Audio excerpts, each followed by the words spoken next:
Good morning, it's James. I do hope and pray this message finds you and your loved ones peaceful, thriving, and well.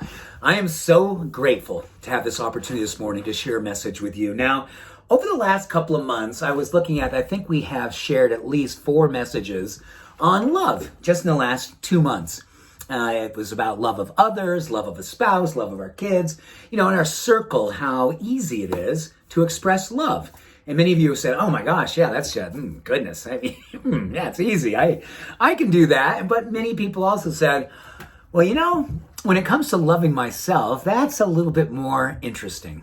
I'll use that word interesting, like interesting, more challenging, not necessarily unconditional, and an area that we all possibly have work that we could be doing. Good work, not like heavy work, but hopefully light work, beautiful work.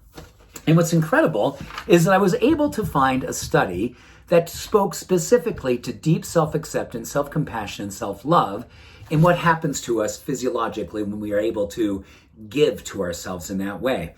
I think you're going to love this. What's really interesting is that the first few things really speak to what's happening in our heart when we express love. The first thing is literally we're getting vasodilation. We're opening up blood vessels, which is amazing for every part of our health. But really specifically, it helps with blood pressure, helps with managing stress and its relationship to increasing our blood pressure. So our heart is healthier when we love on ourselves. Number 2, we actually increase compounds associated with longevity.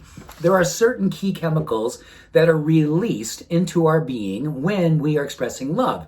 And they help fight inflammation, they help with gene expression, they just help our overall well-being extend livelihood and our lives. Isn't that, it's just when you hear something like that, you're going, wow, the science that can actually correlate loving ourselves with helping us to be on the planet longer and stronger. That to me is just a confirmation of spirit. I just love that. Number 3, decreases chemicals that are associated with stress, depression, and anxiety. That, we could spend hours really unpacking what that's all about, but I think it's like, we are living with ourselves our entire life. We come in, we get a chance to have a relationship developed with ourselves. A lot of those relationships and how we do it is formed by relationships around us and how people love us, and we wonder our worthiness there. We start to develop our self-esteem there, our confidence there, just our sense of self. So much was happening around us.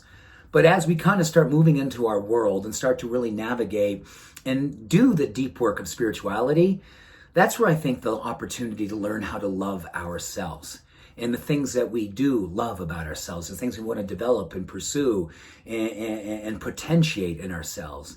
And when we do that, our mental health gets better and better and better. And I think when I look at that personally, I look at times in my life where just the way that I treated myself, which was not lovingly, the way I spoke to myself, which was much less than lovingly, how much mental health and emotional challenge my whole life was caught up in that. And there was just such a dark cloud that I carried everywhere around me. And it really came down to worthiness for me, just not wondering, really just kind of quite sure that I was not worthy of love, just with just different things that happened in my life. And it took a lot of work, and it continues to take a lot of work. And my gosh, every single day, there are opportunities, right, where we can deepen love of ourselves and acceptance of ourselves. And, I just want to really just have that be open here, that we are probably all to varying degrees working on loving ourselves, holding ourselves to a level of sometimes an unreasonable level of what we expect from ourselves, how we think we should be, where we think we should be. And sometimes that in of itself is one of the greatest ways that we keep love from ourselves. How do we allow ourselves to love ourselves right where we are and love ourselves into the next moment and hopefully grow ourselves into where we would love to be, but accepting ourselves and loving ourselves each and every step of the way. I got caught in that one a little longer than I thought. Decreases compounds associated with anything that brings on inflammatory type diseases, heart disease, cancer, Alzheimer's, all of those things. So the opportunity here is to really just open yourself up and look at your practices around self-love and self-care. And where's the opportunity to deepen them? Where's the opportunity to honor them in such a way that you find yourself more and more excited about what is that you're discovering about yourself?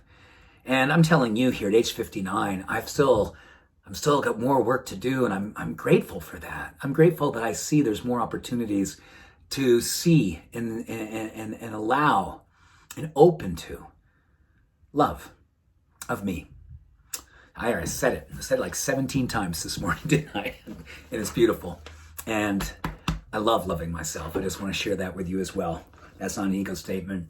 That's a statement of love, statement of the universe, statement of God, statement of how I think we are all here to be participating in this beautiful life that we have. Just want to send you love. And anything that's holding you back from that love, may you look at it, may you melt it, or at least do whatever you have to do to help reduce that so you can see yourself with the eyes, soft eyes of love. Thank you. Much love and all blessings. Have an awesome day. Bye for now.